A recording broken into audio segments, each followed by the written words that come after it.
Hello, America, Mexico, and remote parts of Canada. Welcome to Football 102, the best educational football channel in Gainesville. It's also the only educational football channel in Gainesville. Today, we'll be learning more advanced parts of the game, such as the individual players, and we'll learn more about the team aspects of the game. Want to know a fun fact? The average NFL head coach salary is $6.6 million. Which means, clearly, I went into the wrong profession. Having said that, let's dive into our next edition and learn more about the game of football. We learned last video about field goals, which are 3 points, and extra points, which are 1 point, but did you know it's possible to score 2 points? It's in fact called a safety. It's when the defense stops the offense in their own end zone, ending their drive and scoring 2 points for the other team. The team in orange is Illinois, and they're on defense. The team in blue and white is North Carolina, and they're on offense. The defense stops the offense in their own end zone, therefore causing a safety.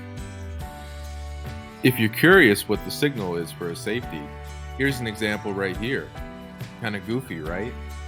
Now, let's talk about maybe the most underrated phase in football, special teams. We've gone over what a field goal is, but we haven't gone over what a punt is. A punt would usually happen on 4th down, after an offense fails to convert a first down after 3 tries, so they punt the ball away to the defense on 4th down.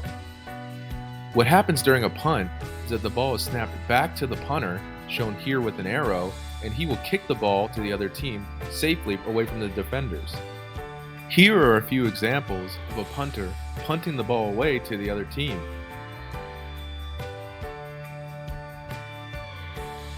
Another part of special teams is called kickoff team. Kickoff team is where the kicker will kick the ball away to the other team, and now their job is to stop the kick return team from scoring. Shown here is an example of a kickoff. A head football coach can have many assistants on his staff, but none are more important than his offensive coordinator and defensive coordinator. A simple way to remember it is that the offensive coordinator is in charge of the offense and calling plays for them. And then vice versa, the defensive coordinator is in charge of the defensive side of the ball. A head coach is like a CEO, running the team, managing the team, and organizing, but on game day, he delegates a lot of responsibility. He mostly just oversees the team on game days. We've gone over a lot of the individual positions, but one we haven't is called the center. He will touch the ball at the beginning of every play, and he's in the very middle of the offense. He will do what's called snapping back to the quarterback, and then he will block for him. Here is an example of the center snapping the ball back to the quarterback. You can see him by the arrow right here.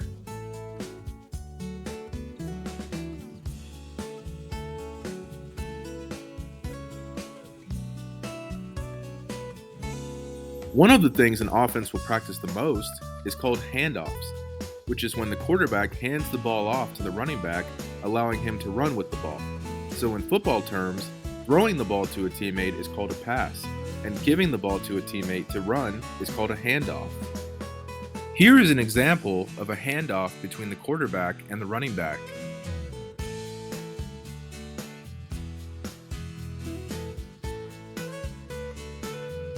The last thing we'll talk about today is penalties, and oh boy, is there a lot of them.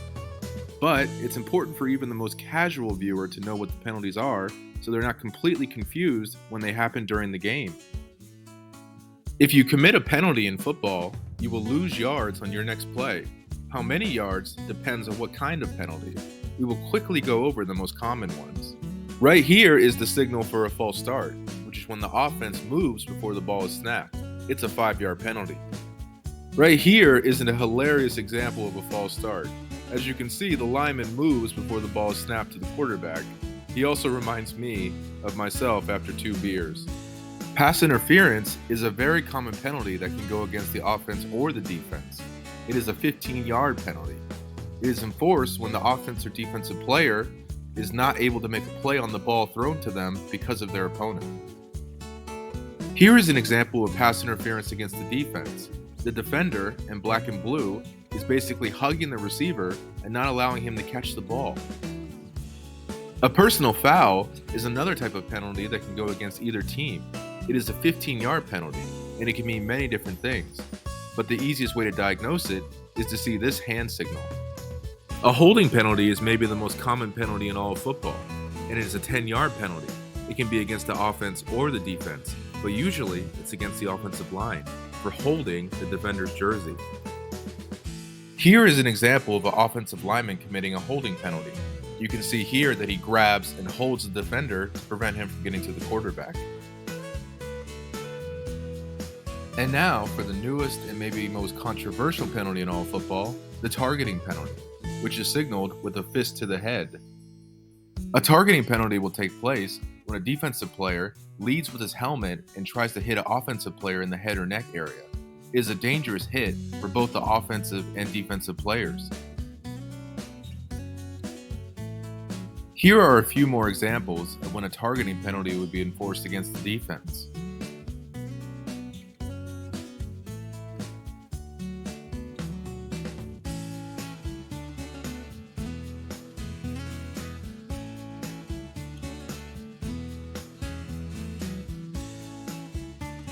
Phew! We certainly learned a lot today. I hope it was helpful at least. As you can see, football is a complicated game, but it's also a wonderful game, and it can be broken down simply like any other sport. Score more than the other team, and you'll do okay.